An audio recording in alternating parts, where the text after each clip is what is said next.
Yes. That was money well spent last year. It's true. I love I can't believe the list of bills. It's got Senator Webster, I think he's got something on his.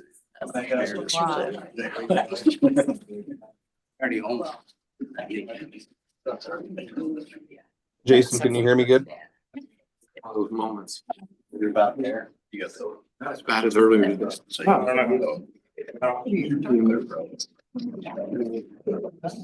about the budget book. Off my head. Jackie, we got people online. Yeah, Steve Armstrong and Josh Rabe online. Yeah, Steve's facilitating from home. Can you hear me good?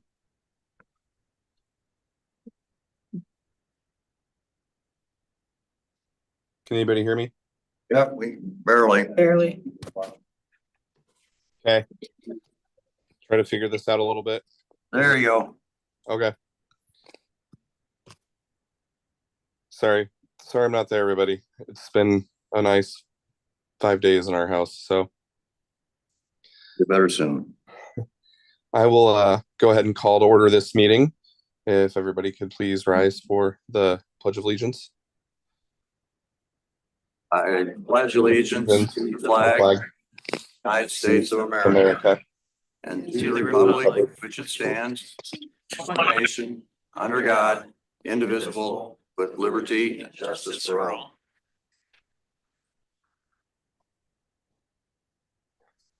And Jackie, could you call the roll?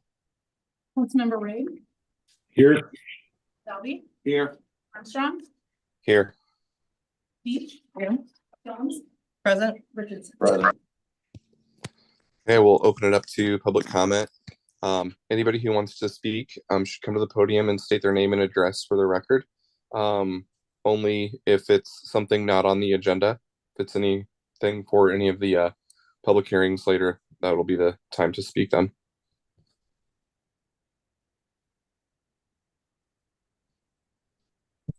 Okay. We don't have any, Steve. Nothing. All right. So we will move on to the consent agenda. Are there any items that need to be pulled? If not, I'll need a first and second motion to approve the consent agenda. So moved. Second. Okay. Any discussion? Wade, anything high level? Just to point out for the members of the audience, the contract with Renew Biomedical Services did change to add another $600 charge, but it's still cheaper than what the prior provider was for. So you'll be approving the contract rules. Do you want to mention item D, just what it is? We have the public hearing on the Oh, yeah. 24th. Yep, for the property tax hearing. This is for the city budget. It has been set for March 24th. I believe after that date, the budget askings can go down, but not up. And then we will, I think it was April 21st that we'll schedule the final adoption of the budget.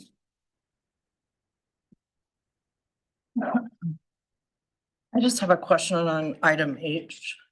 Can you tell me how Doug Schul factors into that? The treasurer? Just for our everyday operations, the finance director that does investment policy, but we can always reach out to him as the treasurer. if you have any advice. Okay, thank you.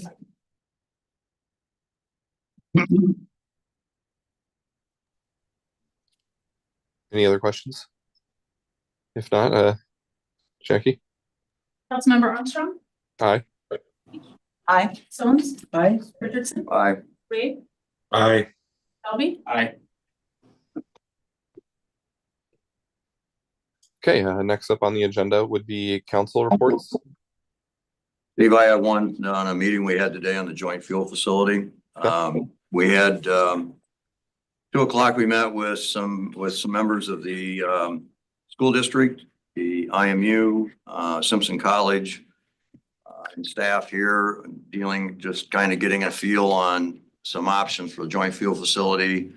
Once the county moves their yard to the southern area down by Nevada Street. There were some questions asked, I think some good questions, good comments.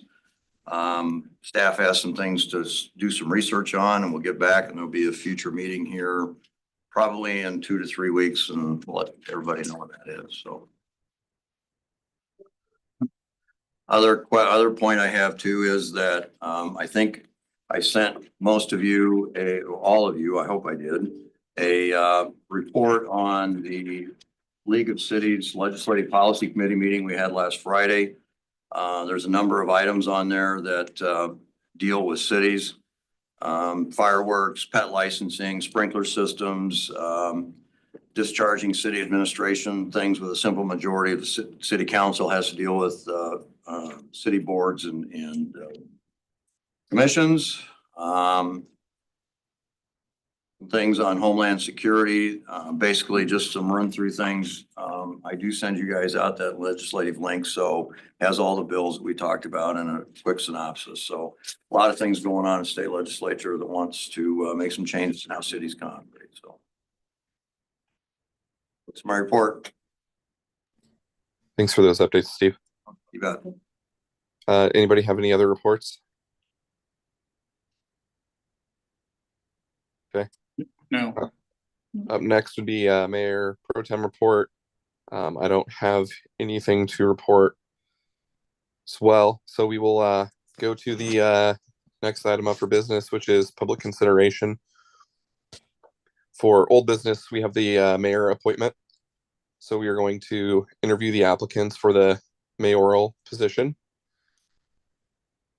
Sorry, I'm not there to kind of help maybe facilitate how this is going to go. But who do we all have present, Jackie? We have Councilmember Richardson, on Zoom. I believe we have Eric Martins, and then, is he on? Oh, you're here. Okay. And then, Todd Kilkoff also. Okay. And Jackie, are we wanting them to leave the room for when we ask our questions, or? Is that what council's? What, I think so. Yep. That's what happened last You can time. take them down Okay. So council, Going there. down, Room or to the? where do you want us to go? I guess that's the question. On the break room. Break room, Closer. fine. Is that other door open though, in case anybody wants to use the restroom down there? It was. Yes. Is it open? Okay. Okay. That's the break room. so council will have the opportunity to ask each candidate a question. You We'll want to come? Let's go. Yeah, you're gonna come down and get whoever you want. Just don't come down. We'll ask the same question to each candidate to keep it fair. We can ask a follow-up question if needed, based on their answer. And I was just going to keep it pretty simple on the order. I was just going to go from my right all the way to my left. So like, Josh, I was going to kind of start with you. And of course, you're virtual as well. So That's good. I'm ready. who do we have first? I can go get either Todd or Steve. I'm gonna email Eric Martin real fast. He's not on Zoom, and see if he was one.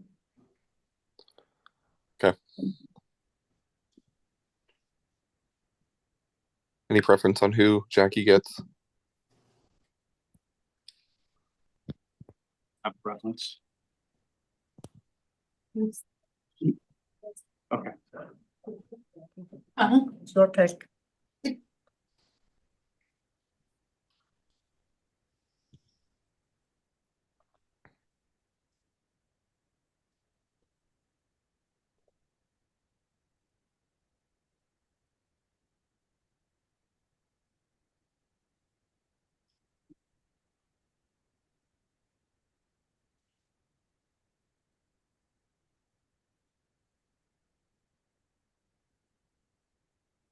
Oh,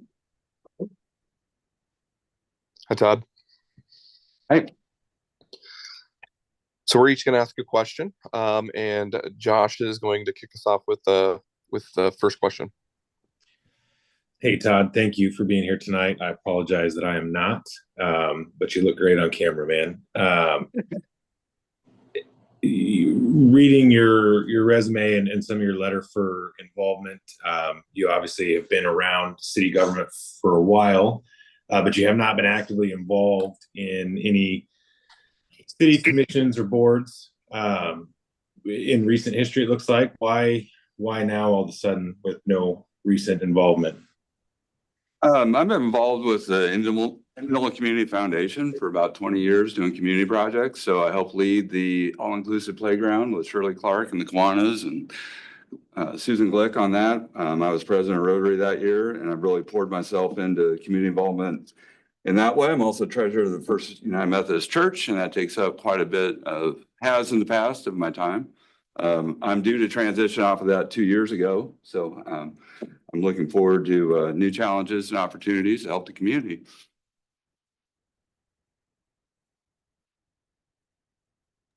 Josh, are you good? Yep, thank you.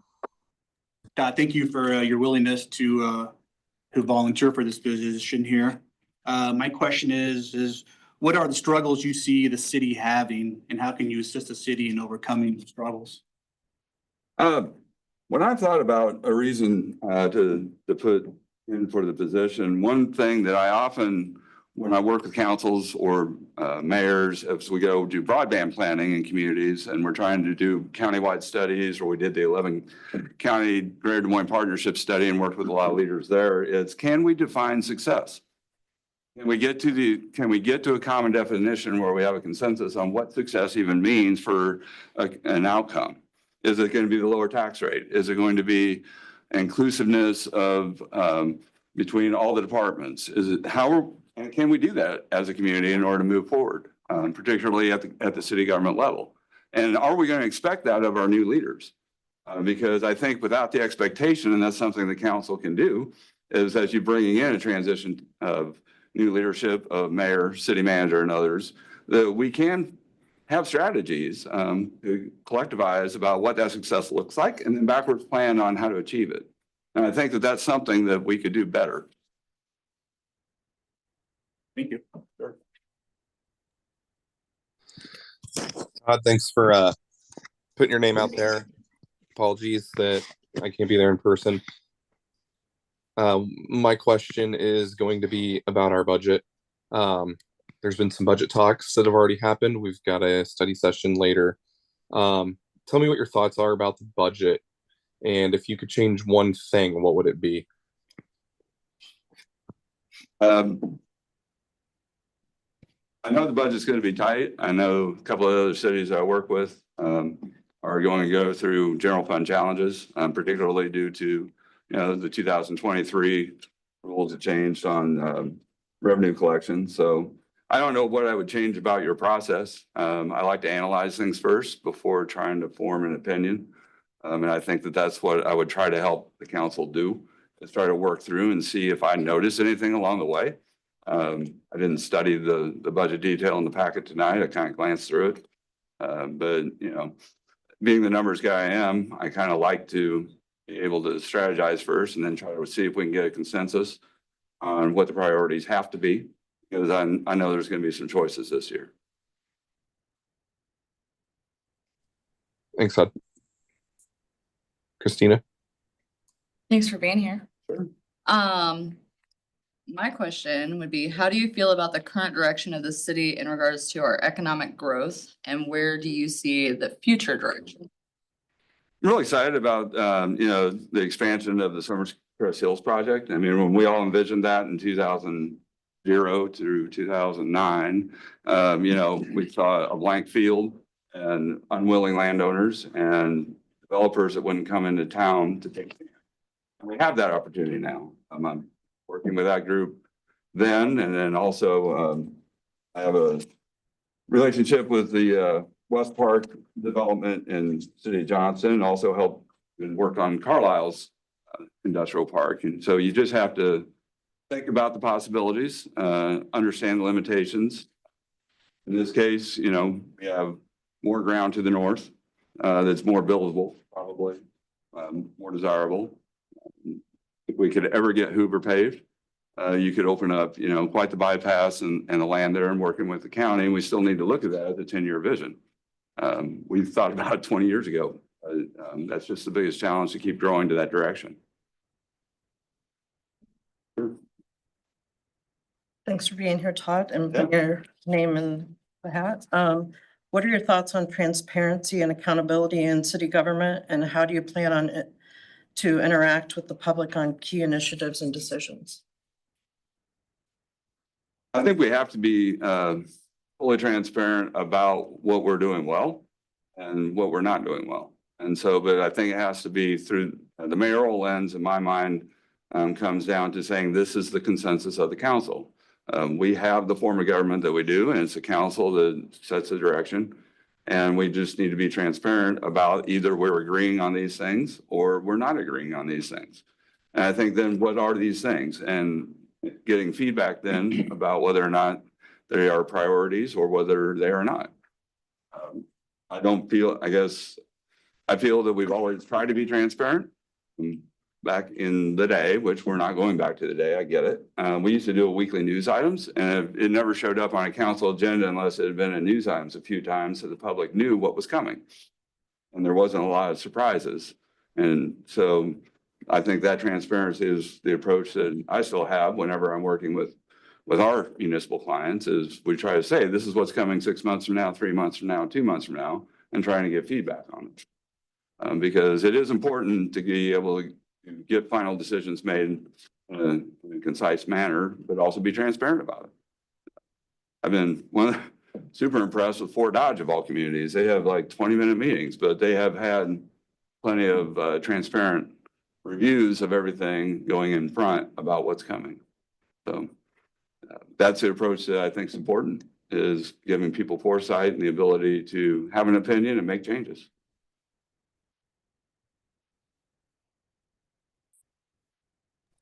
I wouldn't count on 20-minute meetings here. That did not happen. Are we able to ask any additional questions? Only if it's a follow-up to one of the questions asked. Just follow-up. Okay, it's not a follow-up.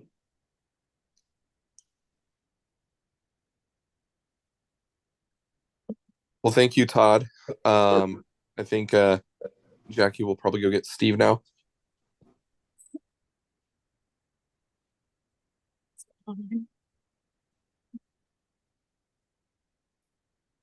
Josh, I'll just start with you again, and we'll just keep the same rotation. Sounds good. Todd could probably stay in here now. Yeah, Todd could probably stay in I there. think he went back to the break room. Okay.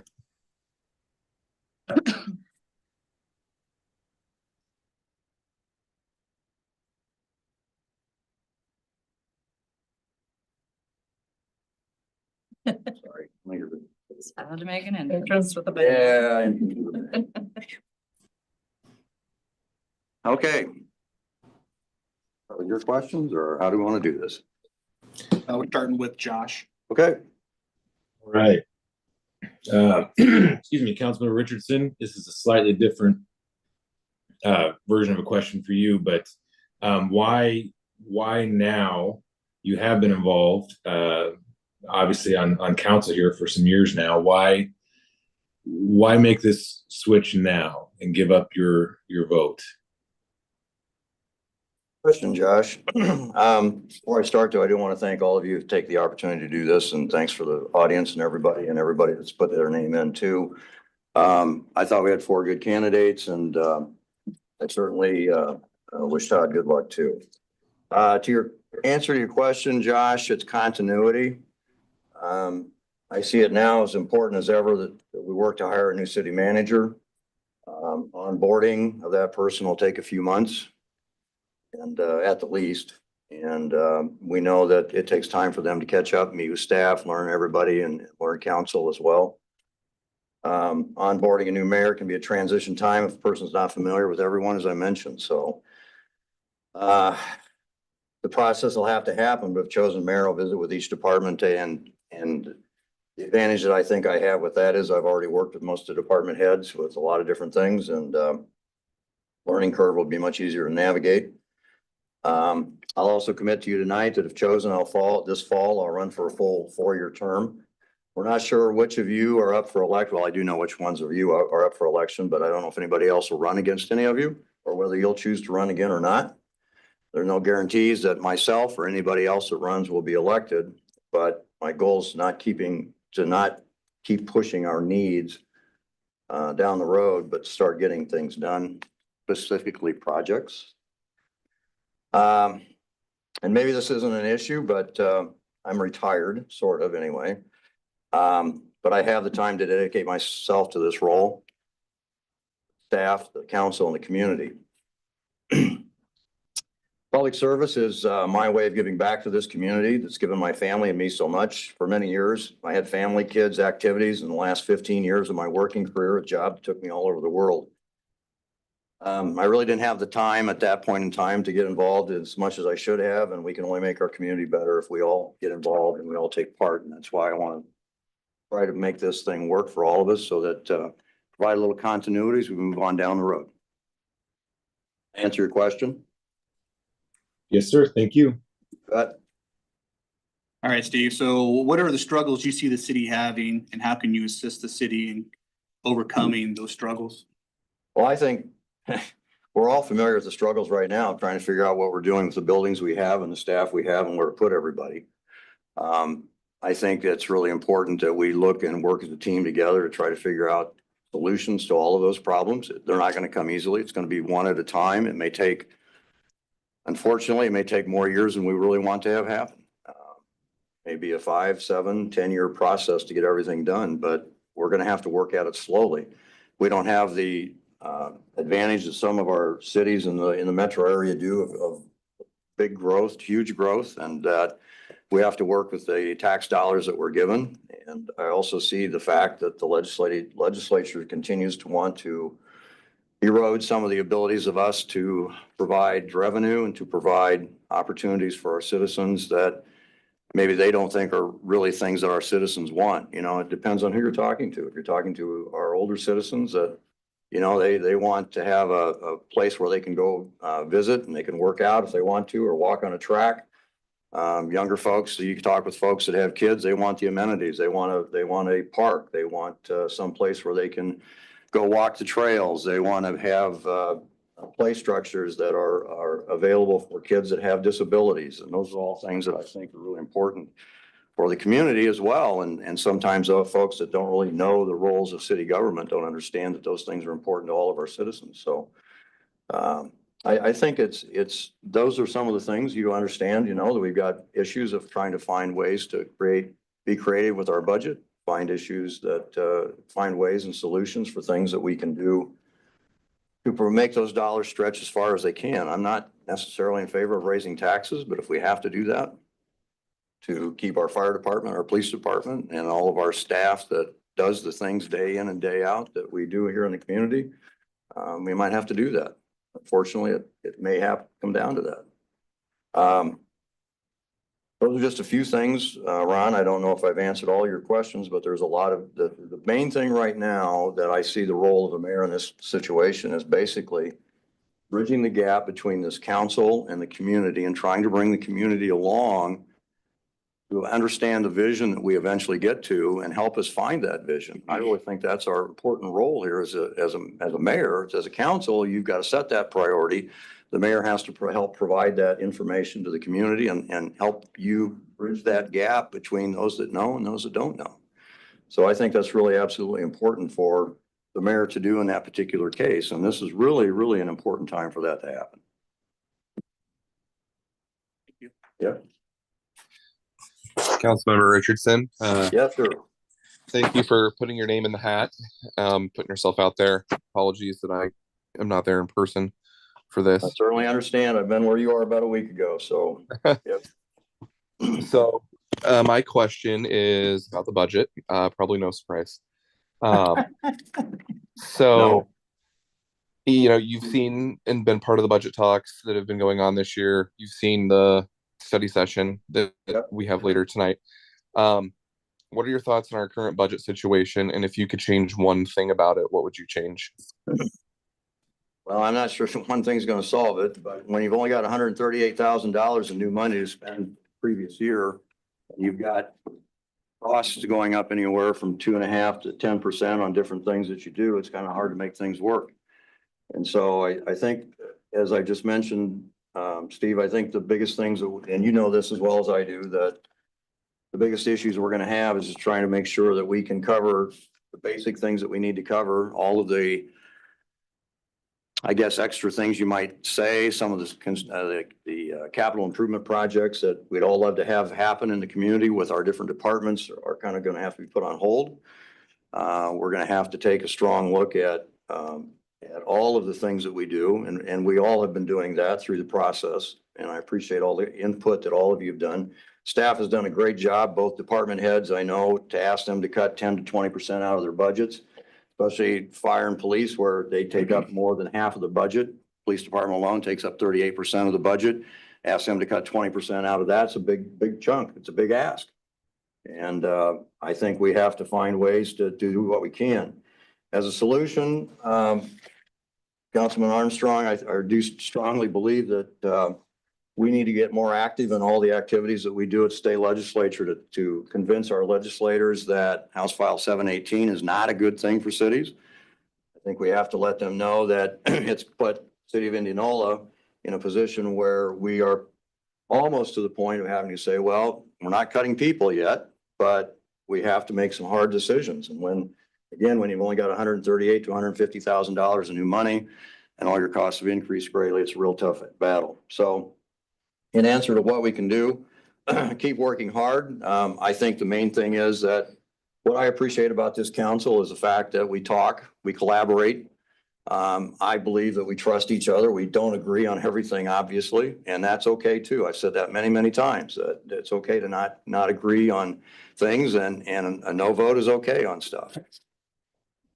Just so everybody knows what your reasons are, and I think most of us do. I don't think there's been anything in any of our votes here that people really don't understand why or where you're coming from on that no vote, and that's okay. It's just the way it is.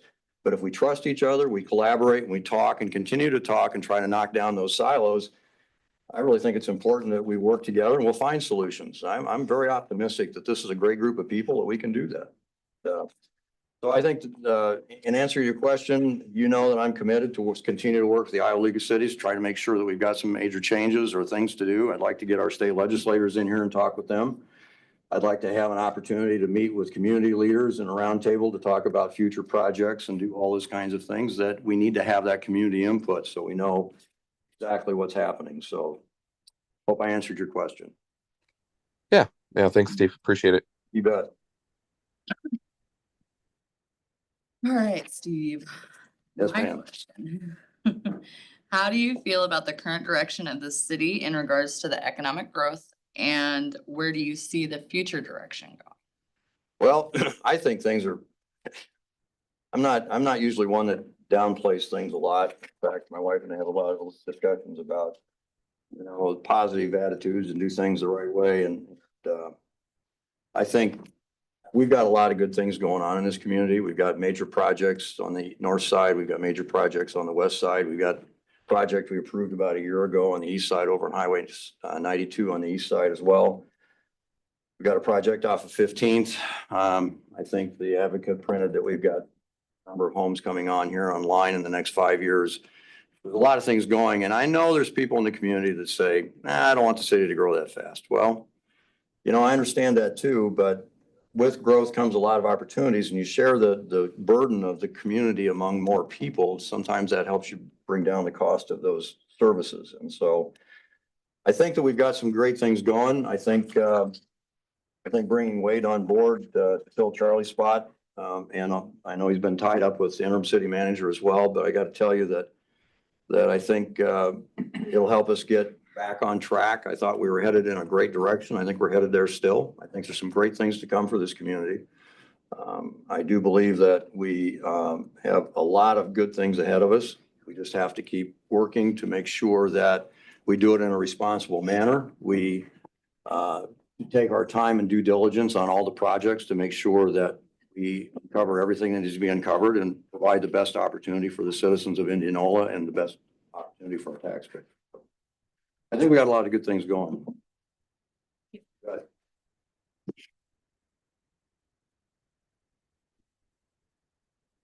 Thanks for putting your in the hat, Steve. Absolutely. My question is, what are your thoughts on transparency and accountability in city government? And how do you plan to interact with the public on key initiatives and decisions? Great question. Kind of thought that might come up down the road here, and I'm hoping that I have the opportunity to talk about that. I think that mayor's role is to make sure the staff has information from the council so they can do their best job. And by the way, you all know it, but I don't know how much our community knows that we have such a great staff. And so we need to make sure that we give them all the tools that they can do their best work with. Mayor's role is to work with schools, IMU, the county, the state, make sure efficiently share services where we can and help shape policy.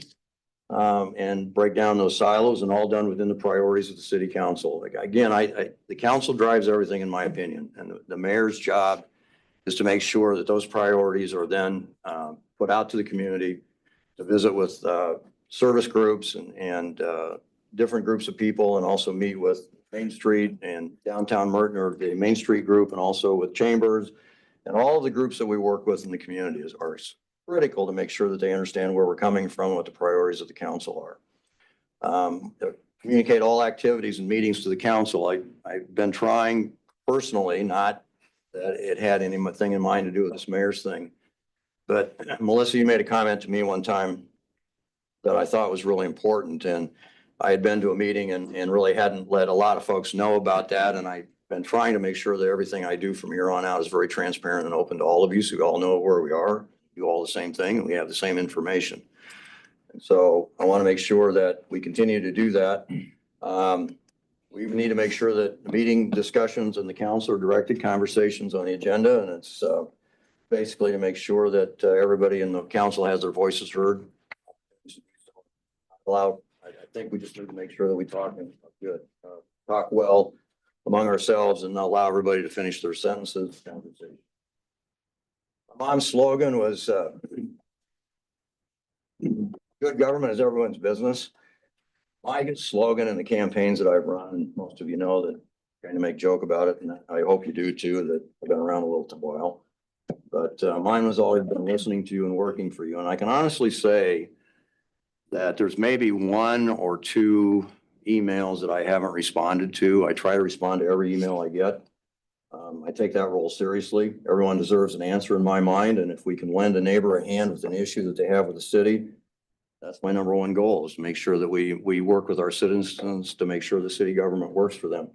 We got to remember that folks overlook city government sometimes, and we're the ones that are closest to the people.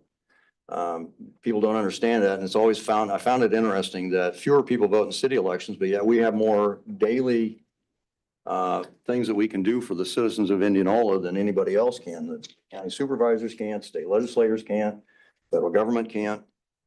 So when you get a call, for instance, from a lady that called me one time and had a skunk underneath the porch and wanted to know what we could do about it. Those are all things that, you know, they're small things, but they're big things for the people to call. You all do that. And I appreciate that all from all of you, that when somebody asks you a question, you get on and respond to it and work with staff to make sure those things are corrected. And that's the great thing about this community too. I know the question didn't come up, but I want to say one other thing here about the Mayor's Youth Council. These students are our future leaders. It's important to keep them active. They've done a great work under former Mayor Erickson, and it'll be a hard act to follow. As mayor, I would sit down with that group and go over their 6-month plan, kind of figure out where they're going. Perhaps ask them to think out of the box on some things they would like to do, such as water quality testing or attending state legislative committee meetings, or maybe even testifying at a state legislative committee meeting. Things that may have not been done before, but in addition to the great things they've already done. And in closing, unless you have other questions for me, we have a great many challenges ahead of us, but in those challenges, we have some great opportunities, folks. Those are all ahead of us with trust, collaboration, with the knowledge of the past and eyes to the future. I believe together we can achieve great things, and I would ask each of you for your vote. If there's no other questions, I'll just get to your business. Thanks. Thanks, Steve. You bet. So if everybody, because I don't see anybody else online, Jackie, right? No. So I don't think there's any more interviews. I know you'd sent the email that Chad had withdrawn his name this morning. And I don't see Eric on at all. He didn't leave online, maybe because we were having them leave the room, did he? He never was online, never came up. He never came out, okay. I shot him an email.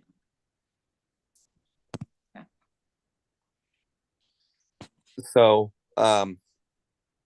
if everybody wants to write down on a piece of paper, you can slide your vote down to Wade or Jackie. Any preference on who? We'll take care of it. Okay. Josh, I don't know if you have somebody you're going to text your vote to. I'm sorry, Eric Martins did text Steve Armstrong and I. Oh. He had a scheduling conflict and isn't available until 7.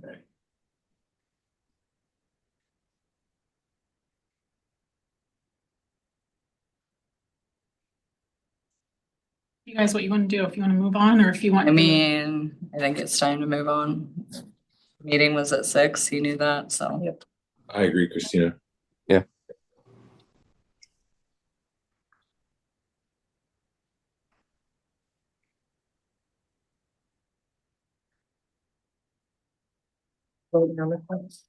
I'm sorry, we're writing names. Yeah. If you can write the name of the person that you are voting for, and then can slide it down to Jackie or Wade. I just sent Wade a text message for my vote. So Josh, I hope you had somebody to text to. Sorry. That's what I was getting at earlier. Received it. Yep, we're done. Okay, perfect. And Wade, can you clarify the vote amount needed? Yes, I reached out to Doug Fulton. There is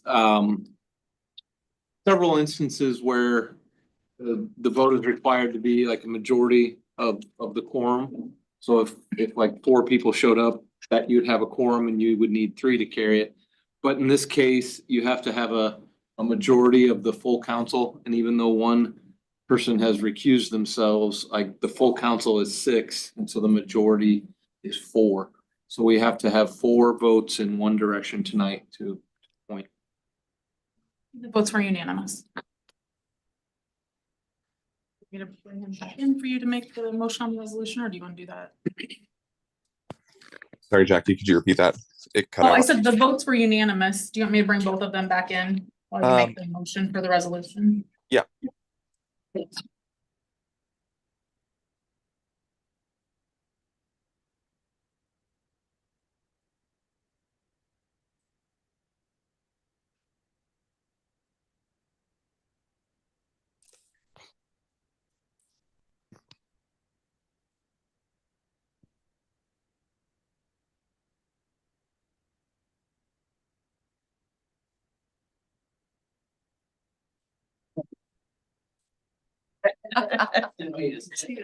Yeah, well, that was my problem.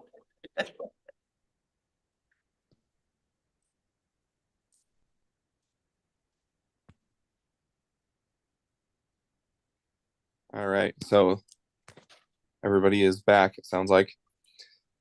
So I will have a resolution appointing Steve Richardson as mayor to fill a vacant unexpired term. And I will need a first and second motion. So moved. Second.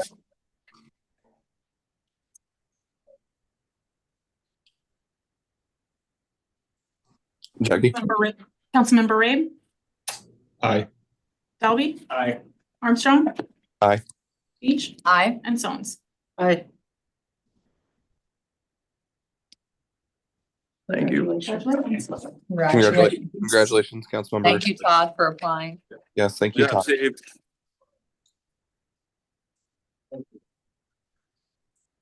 Up next on our agenda is a public hearing regarding a rezoning application for the Indianola Veterinary Clinic. I'll need a first and second motion to open the public hearing. So moved. Second. Jackie, if you're ready. I couldn't see you, Jackie. I So know. sometimes I can, sometimes I can't. It's okay. Councilmember Richardson. Aye. Rabe, Aye. Selby, Aye. Armstrong. Aye. Beach Aye. and Stones. Aye. Okay, we are now in the public hearing. Wade, I don't know if there's anything you want to talk about on this one. Sure, just real quick, at the Planning and Zoning Commission meeting, the commission recommended approval of a site plan for the Indianola Veterinary Clinic. That project included an expansion of the parking lot, a second access from East Trail Ridge Avenue and a stormwater detention basin. Condition of approval was to combine all 8 lots into one and rezone the parcel from A1 agricultural to C2 commercial, as veterinary clinics are not a permitted use in the A1 district. The scope of the site plan also crossed 6 lots and 2 zoning districts, and the rezoning and the subsequent preliminary plat will help to clean up all of these issues.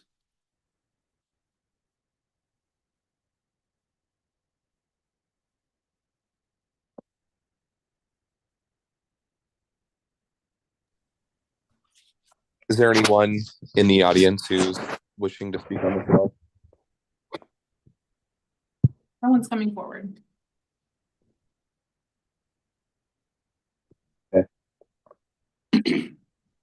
Any discussion from council? I'm fine as well, Steve. If there isn't anything else, I will need a first and second to close the public hearing. Moved. Second. Councilmember Rabe, Aye. Selby, Aye. Armstrong. Aye. Beach, Aye. Stones, Aye. Richardson. Aye. Item B is first consideration of an ordinance amending the municipal code of the city of Indianola, Iowa for change of zoning district boundaries from the A1 agriculture open space zoning district to the C2 highway commercial zoning district. I'll need a first and second motion. So moved. Second. Okay, any discussion? If not, Jackie? Councilmember Stones. Aye. Richardson. Aye. Rabe, Aye. Selby, Aye. Armstrong. Aye. Beach. Aye. Item C is a resolution approving plat of survey request for IVC Properties LLC. I'll need a first and second motion. So moved. Second. Any discussion? Just a question here. So this puts all of the, I'm looking at the map here, all the property in red then will be, are we making that, we're not changing any lot dimensions there, we're just making that entire area in red. Is that the area that we're changing? Is that correct? Yeah, there's actually been some lots that are combined. When I said preliminary plat earlier during the zone, I misspoke. This is a plat of survey, which Okay. it can be handled without a preliminary and final plat. So this will be the final step to clean that up and get all of the properties that the vet clinic is gonna be on under one ownership and Mhm. under the same zoning designation. Good. Okay, thank you.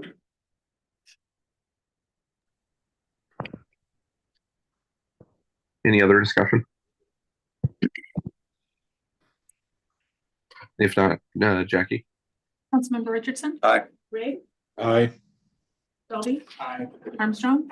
Aye. Beach, Aye. Stones. Aye. Okay, item 3 is Summercrest Hills North. Item A is public hearing regarding a rezoning application for Summercrest Hills North. I'll need a first and second motion to open the public hearing. So moved. Second. Jackie? Councilmember Rabe, Aye. Bobby, Aye. Armstrong. Aye. Page, Aye. Stones, Aye. Richardson. Okay, we are now in the public hearing. Wade, you have anything on this one? Sure, this is a really exciting development. The rezoning takes it from its current agricultural zoning to what's called a PUD, and PUD stands for Planned Unit Development. The underlying zoning that's most closely to what's proposed is C2 commercial.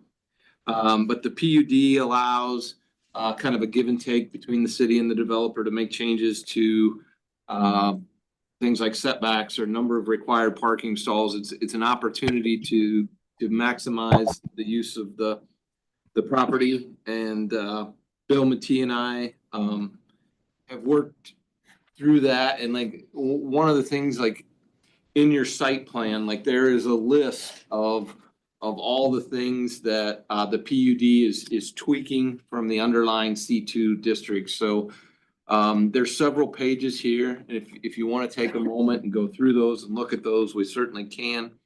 But the development is a unique combination of athletic facilities, commercial and retail, and multifamily residential. As each of the buildings come back in, the commercial site plans will come before you. There'll also be a preliminary and final plat that come before you at a later date. This zoning just kind of gives you the overall feel of how the site will be laid out. And the zoning is the entitlement that basically gives the developer the go ahead to plat and start bringing forward specific site plans. So you know, like during the mayoral candidates interviews, when they were talking about some exciting developments coming our way, I would certainly think this is on the list. It's been fun to work through this one. Is there a way to put the map up on the screen for the public? On that packet, I was reading from the planning commission packet. There you go. He's got it. I scroll up another, scroll up another one. So that's the overall area. So probably the most recognizable structure on there is this is north of the wellness center. Keep scrolling to the PUD map. Page 5. There you go. I think it's bigger than what he can get him out. Yeah, There it is. So this is the parking and the mix of commercial and retail. And I think there's another map on there that will actually show you how the ball fields are laid out. Might be on a different page. Pull down one. There you go. See, I'm used to seeing all the home plates in the middle, so this one's laid out a little different with the outfields, but there's the ball field facility. One of the buildings is like an indoor gymnasium, which was on the map above, but you can kind of see the overall layout of the buildings. And again, when the final site plans come through for the specific buildings, you'll get to see like the elevation diagrams with the materials, and then there'll be everything from like landscaping plans to where you'll see, you know, where the trees are planted, what the setbacks are on the particular lots, parking stalls. I'm sure you guys have been through enough commercial site plans that have come before you that you're familiar with that process. So.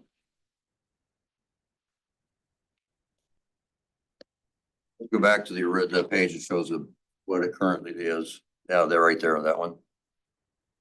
Large that a little bit. And so what you're looking at there is off the highways between Tyson's and DeArmond, right? At the north, right there. Yep. That's gonna be Willowcrest out to the west, or to the east rather. Yep. Territory you're looking at, so.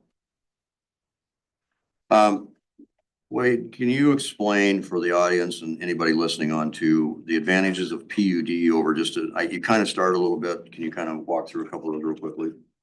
So there's advantages and like PUDs sometimes get a bad name. I'll start with the bad and finish with the good. Cause a PUD is.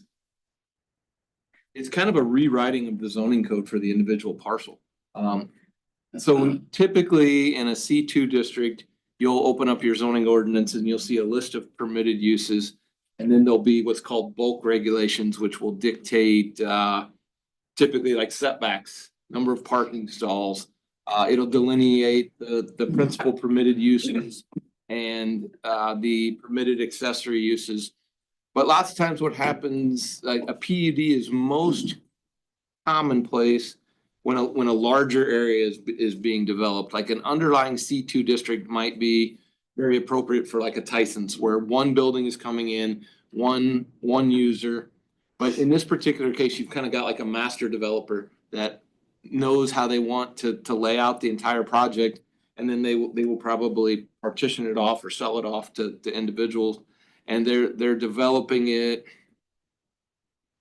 I don't want to say it's more of a collective development than a one-off at a time. And so the overall parking could take into consideration peak uses or when different uses are going to have a high parking load. And that's an effort to maybe reduce the overall parking that you would have if it was all just straight C2 zoning. And that has advantages in terms of reducing, I mean, parking lots, let's face it, are kind of ugly. They also increase stormwater runoff. They increase urban heat island. There's all sorts of reasons that you would want to look and see if those uses were compatible enough to limit your hardscape and increase your green space. But so what Bill and I then are tasked with are working with the developer and trying to present something to the planning commission who has recommended approval. And then to you guys that says, you know, this is a development that we think will work. And then like I said, what Bill has done is in your packet, he has like enumerated all of the various, I'll call them tweaks. And it shouldn't necessarily just be all the city doing all the giving and none of the taking. This is like an opportunity where we might say, hey, we really like to see a little bit more brick on this building in exchange for reducing setbacks, or maybe we know this is a place where snow blows across the highway. Could you plant a row of evergreens right here to help us out there? And it's a way to just get the most bang for your buck as you're doing development. So a way to, correct me if I'm wrong then, the way I kind of looked at it was that when a developer comes in, they want to look at the entire parcel of ground. Sometimes when you get developers buy huge, large areas of land, and I don't know, what are we looking at, 20s, how many acres? 38. 38 acres. Mhm. Sometimes they look at that ground and they say, well, I'll portion this off and sell 5 acres here, and then a year later, we'll sell 10 acres over here. And there may not be a lot of compatibility there. Am I wrong to assume that this is a way for the developer and the city to work together to look at a master plan that is in place that kind of gives everybody an idea what they're looking for down the road here, but there can be some changes made in that? Is that correct? Absolutely. I mean, just going through this, I mentioned bulk regulations. So the first thing we looked at was the minimum lot street frontage. We looked at side yard setbacks, max dwelling units per acre, the open space requirement, materials, permitted and special uses, and that had to do with like the athletic facilities in this district. I've already mentioned it, but off-street parking. Again, there's open space, landscaping, kind of all of that stuff is enumerated that I talked about, I guess, in my little monologue. It's rather a holistic look rather than a piecemeal. That's a great way to summarize it. Okay, thank you.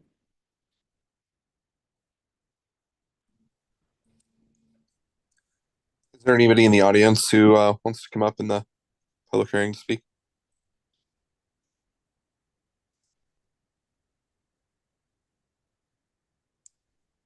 Bill sends he got caught with some weather issues with his flight.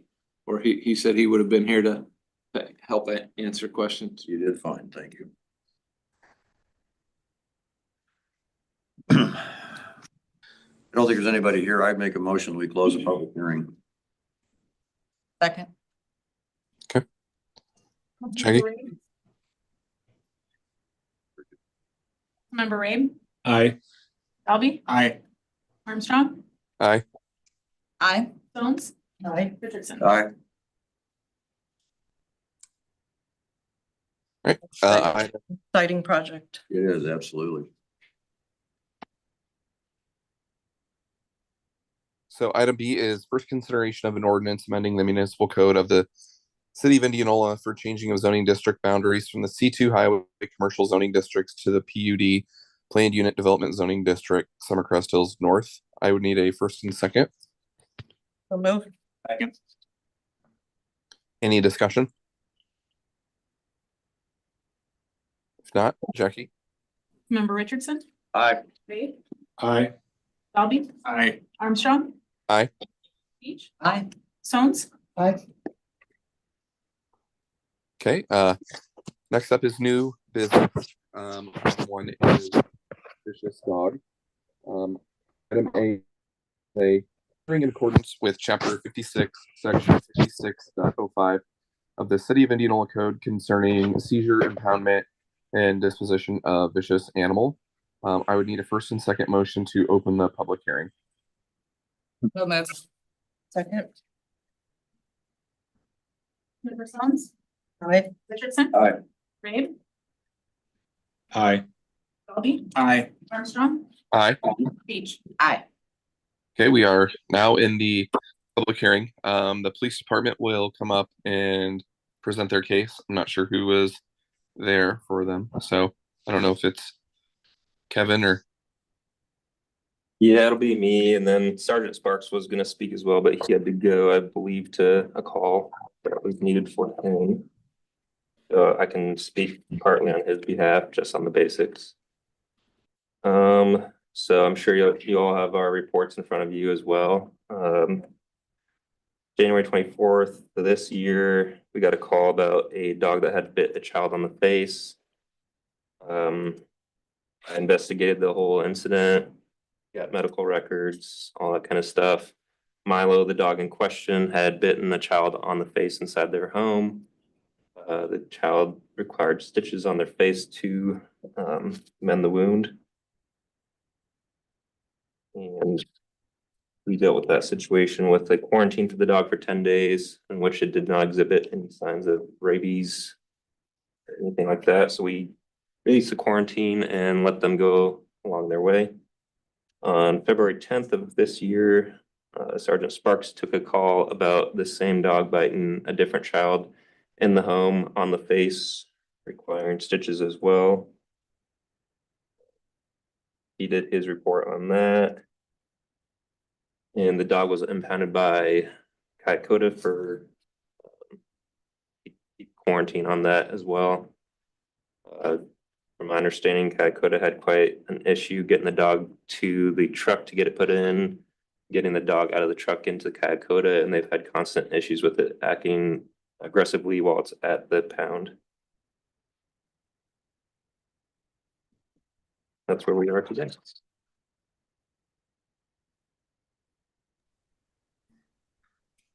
Will children need stitches? I'm sorry. Yes, they did. Yeah.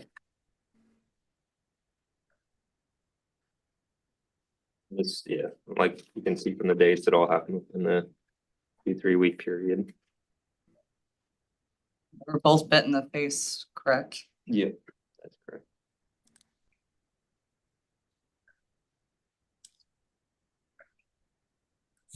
Any other questions for?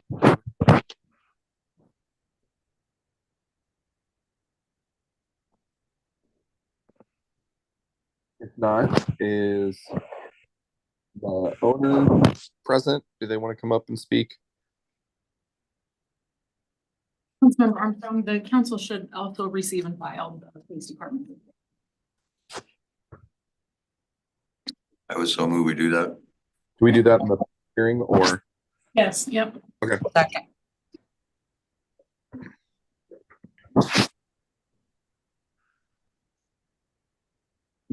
Councilmember Rabe, Aye.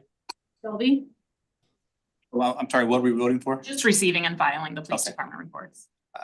Yeah, aye. Strong. Aye. Beach, Aye. Stones, Aye. and Richardson. Aye.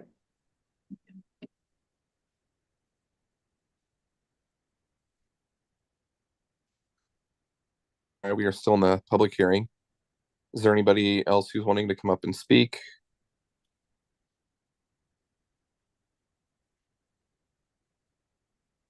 The dog owner here. So did you want to say anything?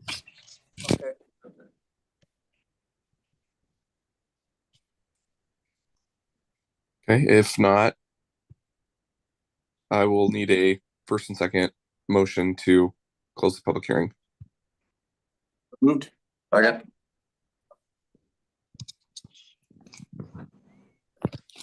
Okay, Jackie? Councilmember Armstrong. Aye. Beach, Aye. Stones, Aye. Richardson, Aye. Rabe, Aye. Selby, Aye. Okay, item B is a consideration of the determination of vicious animal. So if there's any discussion anybody would like to have on this. Steve, you're getting a lot of static and feedback on your microphone. Oh, I'm sorry. I've been trying to go on and off mute to sneeze, so I've probably moved it. You're all right. So kind of like 2 weeks ago, if there's discussion that everybody wants to have before a motion is made, I'd say that this is the time we have that discussion, and then we can make a motion. I gotta say that, personally, I believe that I thought I voted other time to take the other dogs that we had issues with as well, but I gotta be honest with you, in this particular case, I don't think there's any question. I was 3 years old when a dog bit me. I've got a scar on my nose and one on my cheek that I've gotten old, and so they kind of blend in with all the other wrinkles, but it took me a long time to be able to get next to a dog, and I can't imagine putting that child that lives in the home back with that dog again. And I think that having gone through that personally myself, that the traumatic experience of that, it took me a long time to be able to get around other dogs. Now, we had a dog at home. It wasn't my dog that bit me. It was a dog at one of my cousin's homes in northern Iowa, whom I had been playing with all day long and got bitten. But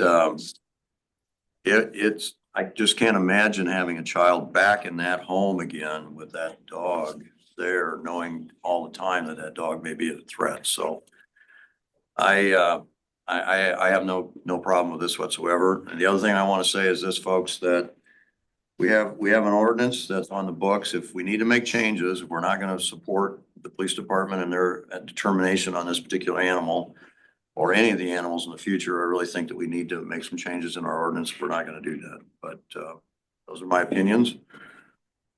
And I will vote to put the dog down. Do we have to put a motion forward for? No, we're just in discussion right now, I think, aren't we? Yeah, we're just doing discussion right now, and then we can make a motion. This dog seems overly aggressive, bitten two kids within a few weeks. Reading the reports, Kayakuta's struggling to transport the dog, to get the dog out. And then as Kevin had stated, it looks like it's overly aggressive at Kayakuta as well. So I share Steve's opinion here. I'm voting to put this dog down.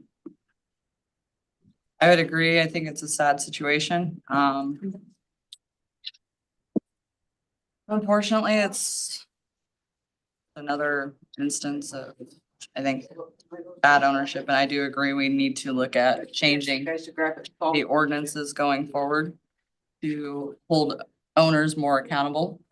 But in this instance, I don't see this animal being savable. It's unfortunate. bad ownership, not getting proper training and I saw them trying to rehome the dog even today. Even after it had bitten 2 children, so. Not only bit 2 children, it also, if I remember correctly, it has tried to attack a Kayakota worker, so. Sorry. didn't mean to interrupt. I'd just like to echo the comments that Councilmember Dobby and Richardson made as well. If there's no other discussion, I would take a motion. I'll make a motion that we follow the recommendation of the police department and have the animal destroyed humanely. I'll second.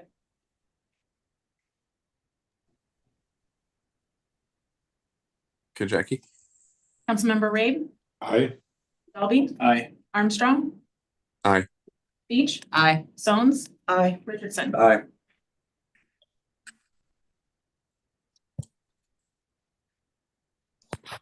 Right. Item 9 is other business.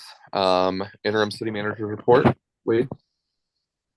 Sure, I'll just, I guess go over the last week. I guess first, congratulations, Mr. Mayor. I've enjoyed the first couple months I've had working with you, and I'm looking forward to it. One of the things that you commented on during your interview was the staff, and I got to do a little of that. And first thing Monday morning, number one, he and I office right next to one another. But like on Mondays and Thursdays, I come in a little early, because I'm dropping a kid off early. And he's always to work early, but I sat down and got to know Chief Aaron Hurt a little. Found out that he grew up. Most of what I talk about in the interview, I don't report on here because, it's between him and I. But I did find out that he had 19 full-time and 23 part-time employees. He grew up in a Navy family, mostly in Northwest Indiana. He's married to Melanie from Pleasantville and lives there now. He's on the council. He has 4 kids, and I guess one of the things if you spend any time talking to him, he's a good listener. He's passionate about our community, passionate about the fire department. And he's certainly one of the guys that the mayor is talking about when he talks about us having a great staff. From there, I got to have a meeting with Indianola Main Street and the chamber. I'm trying to think of the name of the building we went to, but it was a gorgeous, gorgeous building. You could probably help me out. Sagewood. Yeah, Sagewood. I was over at Sagewood for most of the morning. Some of you were there, and that was a very enjoyable experience. Then in the afternoon, I met with Planning Commissioner Jake Weiss, and we were talking about several projects, including some that he was working on, I guess, in his capacity of his job as a concrete guy. We're talking about some connectivity with sidewalks and bike trails. Tuesday morning, I started out with Doug and our Parks Director, and met the AD for Simpson College, a gentleman by the name of Marty Bell.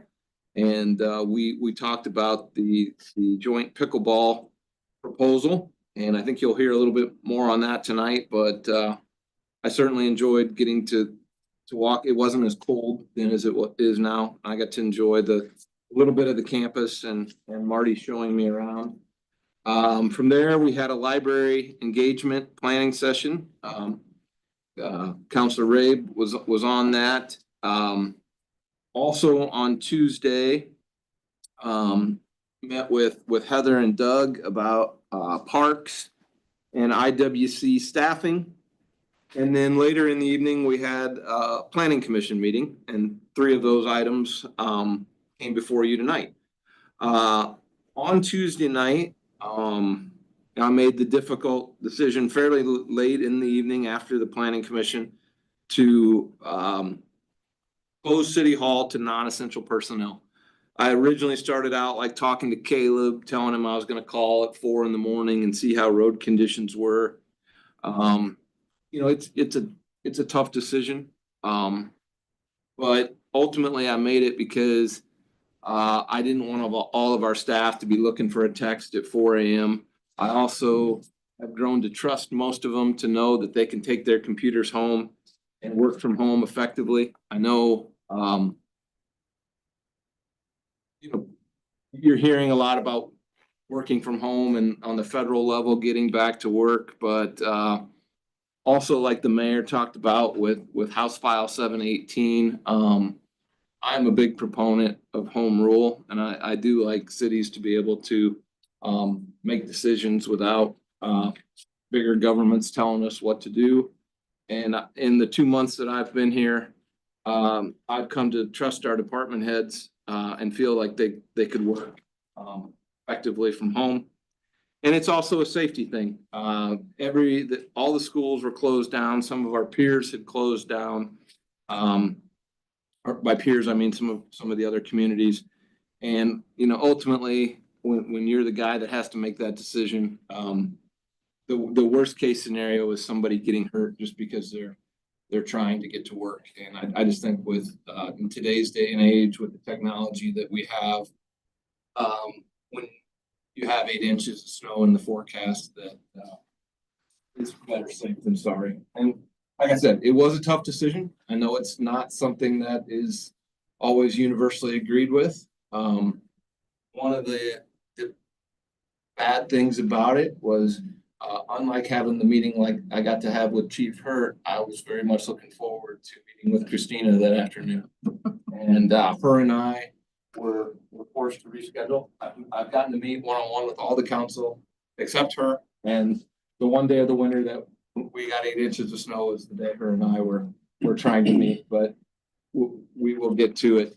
On Thursday, this was kind of a follow-up meeting from Monday. I met with Erica and Barry Green. We went out for coffee and talked about the needs of Main Street and some of the things that they needed from the community development department. That afternoon, met with Michael Maloney and Jackie.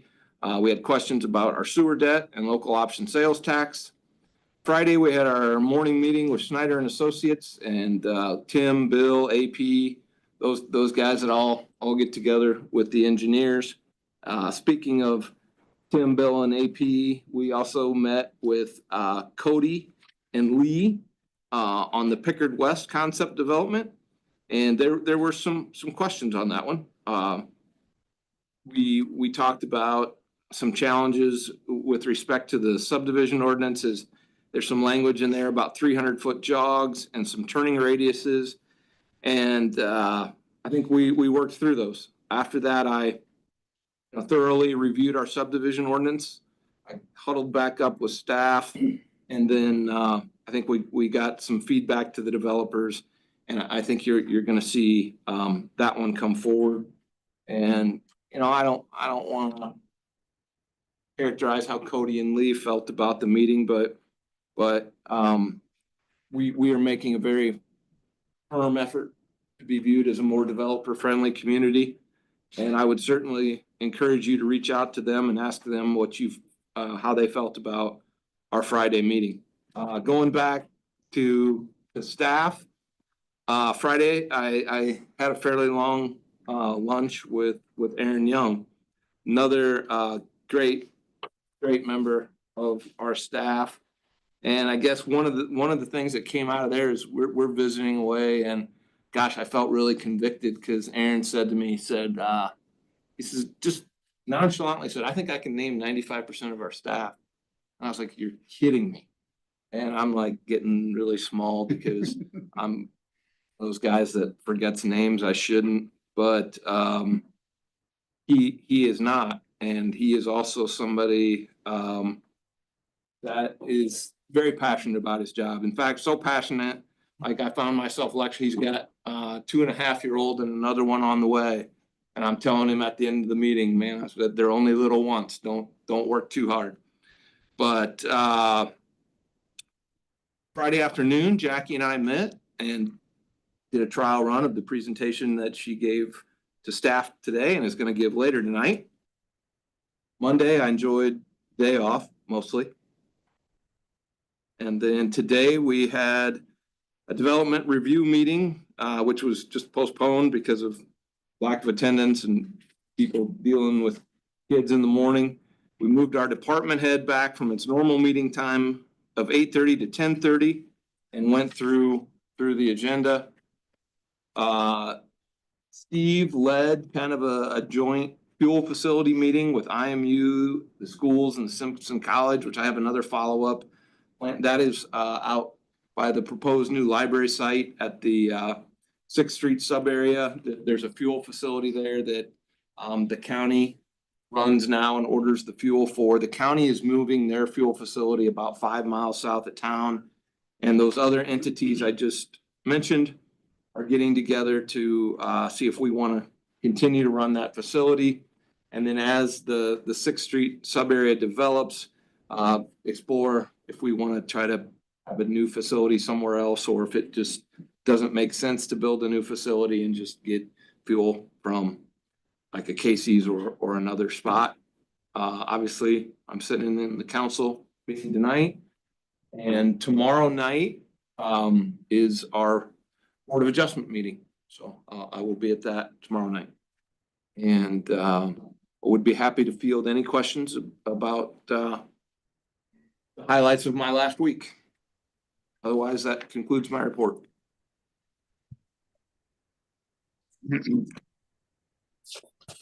Thanks, Wade. Next up on the agenda is discussion regarding Vision 2030. I know last time you saw that takeaway on maybe some potential costs for regions. Didn't know if there was any update there at all, Wade. The 26th, I believe, the 26th, they're coming back out to meet with our team. So we should have more of an update at the first meeting in March. Okay.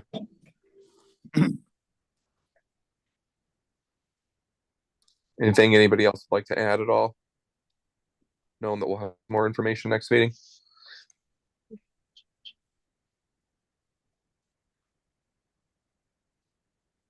Okay.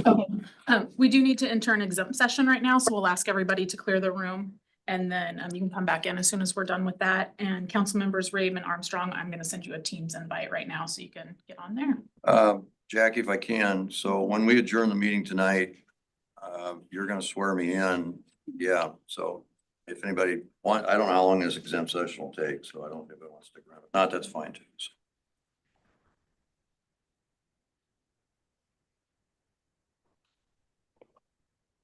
All right, well, I will entertain a motion to adjourn.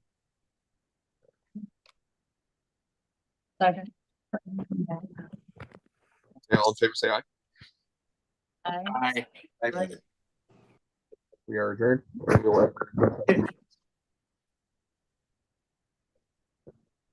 Sticking around for Right now. You gonna stay?